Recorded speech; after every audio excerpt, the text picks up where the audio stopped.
वसईमधील माणिकपूर नाका परिसरात रस्त्यावरील खड्ड्यांमुळे अपघातांचे प्रमाण वाढले आहे। मागील 1.5 महिन्यात अनेक दुचाकीस्वार जखमी झाले असून स्कूटी घसरून पडण्याच्या घटना सीसीटीव्हीत कैद झाल्या आहेत। प्रशासनाकडून अद्याप दुरुस्ती न झाल्याने नागरिकांमध्ये संताप वाढत आहे।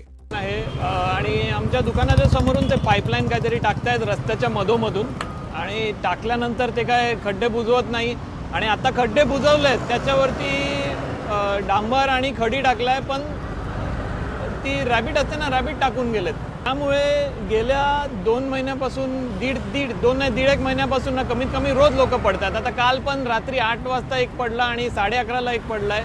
त्याचं तर डोक्यावर खूप लावून त्याला हॉस्पिटलला ॲडमिट केलं, आमच्या मित्रांनीच त्याला जाऊन ॲडमिट। कसं आहे की याच्यावरती थोडा पण ब्रेक मारला की गाडी स्पीड होते। आणि आपल्याला माहिती आहे की जवळजवळ 3 महिन्यापासून माणिकपूर नाका येथे फुटॅडो बिल्डिंगच्या येथे रस्त्याचं काम चालू आहे, पाईपलाईन टाकण्याचं काम चालू आहे। जवळजवळ 3 महिने उलटूनही तिथे ठेकेदाराचं आणि प्रशासनाचं कुठलंही लक्ष नाही आहे। रोज माणसं तिथून कामाला जातात, कामावरनं घरी येतात, आणि जाणाऱ्या आरोग्याशी संबंधित असलेल्या ॲम्ब्युलन्स असतील, ट्रॅफिक जाम होणं, असे अनेक प्रकार तिथे घडत आहेत। जवळजवळ 3रा तिथे अपघाती झालेला आहे। नागरिकांमध्ये हा रोष आता दिसतोय, आणि शिवसेना उद्धव बाळासाहेब ठाकरे पक्ष या जो कोणी ठेकेदार असेल किंवा जे प्रशासनाचं काम चालू आहे त्याच्या विरोधात रस्त्यावरती उतरेल हे निश्चित।